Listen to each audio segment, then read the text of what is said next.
I think it goes without saying that the original Texas Chainsaw Massacre is a contemporary classic. It is one of the very first slashers that helped define the genre, to say nothing of an excellent piece of low-budget filmmaking where they made the most out of the least.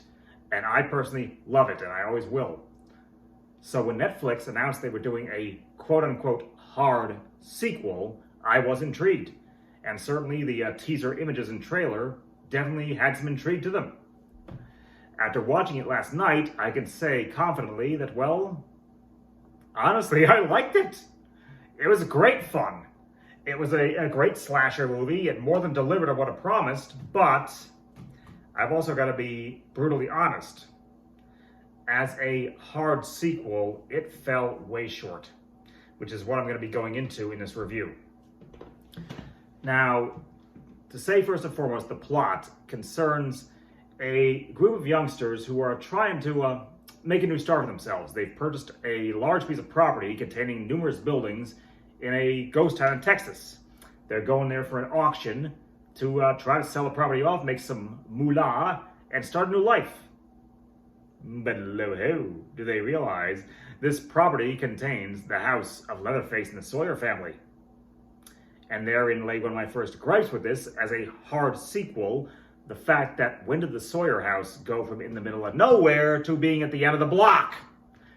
Yeah, for a hard sequel, they played it fast and loose with the details.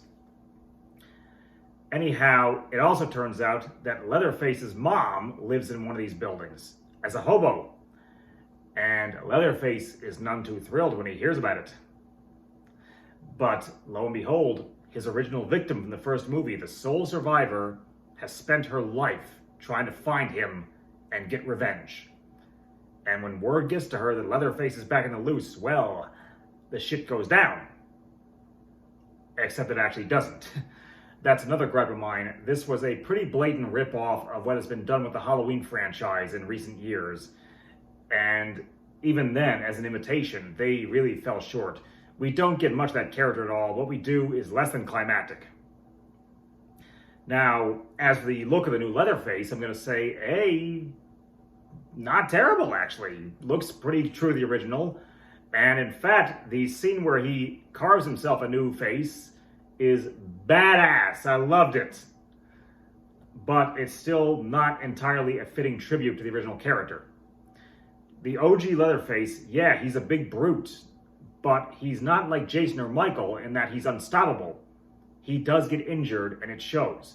Hell, in the first movie, when he falls and cuts his leg with his chainsaw, he limps afterward. He does get hurt.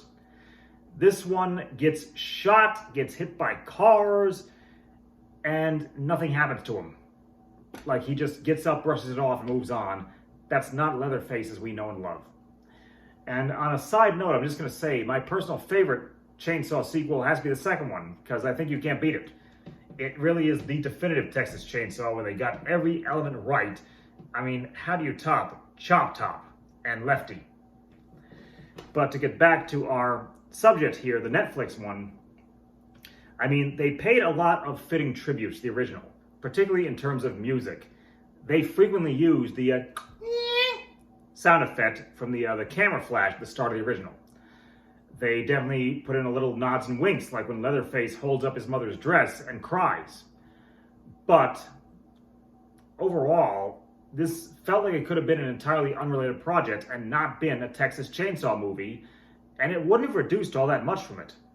This was just a blatant cash grab trying to latch on to the franchise and latch on to, again, what has been done with Halloween recently, and that's kind of lazy and unoriginal.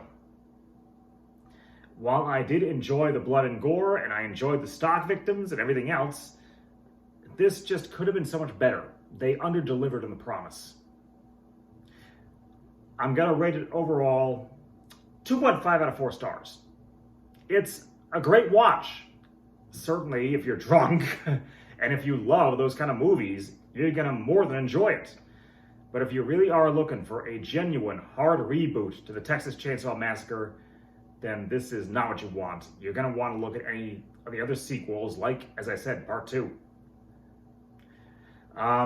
Before signing off here with this review, I want to give a shout out again to my friend Reaper's Horror, who has been going through some rough times, dude, you can always count on me. I'm there for you.